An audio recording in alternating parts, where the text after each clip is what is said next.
Oh, it might be, yeah. Yeah. We've got orange juice and lemonade or hot coffee. Have one of the waters and 2 oranges, please. Yeah, sure. Do you want it?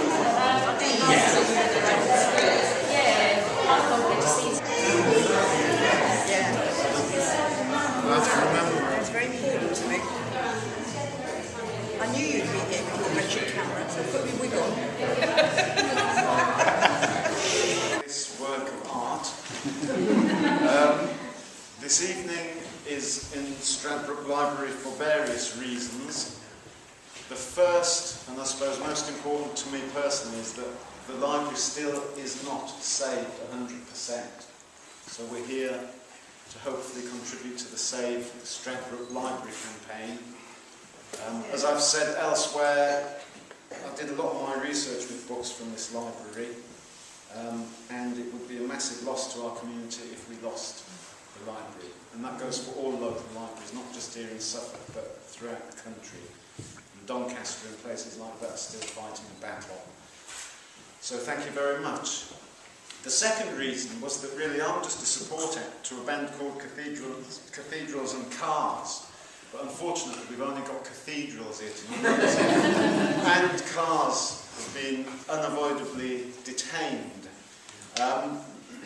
But no matter, because Jack's the most talented of the 3 anyway. And not flaky like his mates. I don't disagree with that view, would you? Now, Cathedrals and Cars were also kind enough to allow me to use one of their songs on the book trailer for this work of art on YouTube. And so, if you're ready, Jack, I wouldn't mind if you did Leaving No Reminders. Already? Okay. If you're not ready, I can carry on talking. Boring is lovely. This is an electro solo one, and I was trying to pick songs that didn't have swearing in. And there's only 3, so they're the 3 I'm doing. Yeah, good call, mate.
had spotted it first, a small rise in the featureless landscape.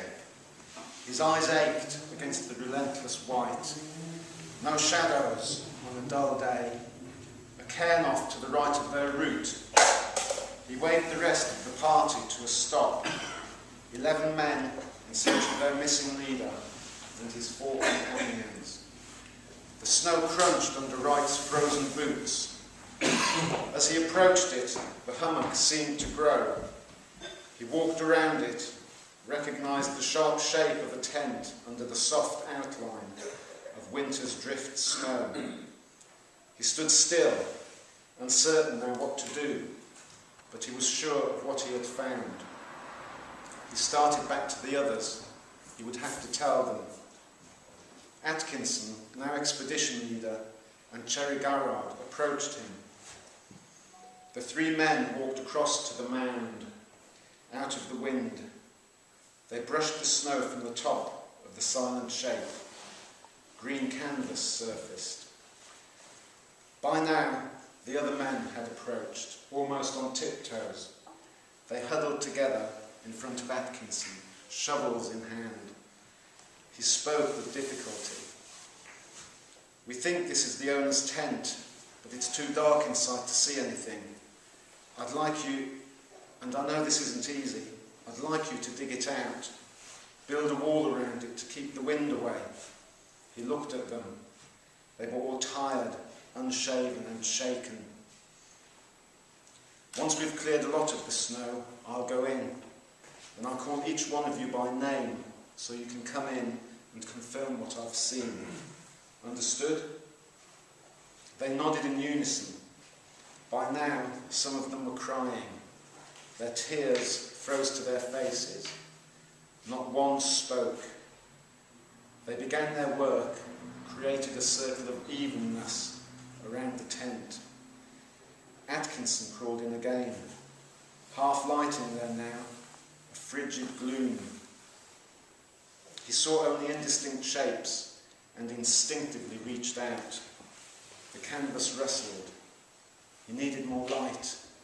Slowly, it came. 3 outlines of death, 2 closed sleeping bags, and 1 fearsome face. He would never get used to the nightmares, never forget the green light inside the tent and their yellow, frost-bitten faces. He opened the 2 sleeping bags to reveal the bodies of Wilson and Bowers. They had slept themselves into death calmly from what he could see, but the weather had carved mutilation into their faces. Scott had thrown his sleeping bag wide open at the moment of death, or so it seemed. His face was distorted by a grimace of pain and fear, the skin glassy and scarred across his starved cheeks. Like the other 2, he was frozen solid. They had lain here, under the snow, through the blackness of winter, in cold so fierce that boiling water would freeze when thrown in the air. Atkinson did not try to close the dead man's eyes. The eyelids would have shattered. He shook his head, tried to remember these 3 friends in life, but could not. When they hadn't returned at the end of the Antarctic summer the previous April, he knew they hadn't survived, of course, but he hadn't expected this, not to find them here, perfectly preserved in their last moment, and only 2 of them at peace. Thank you.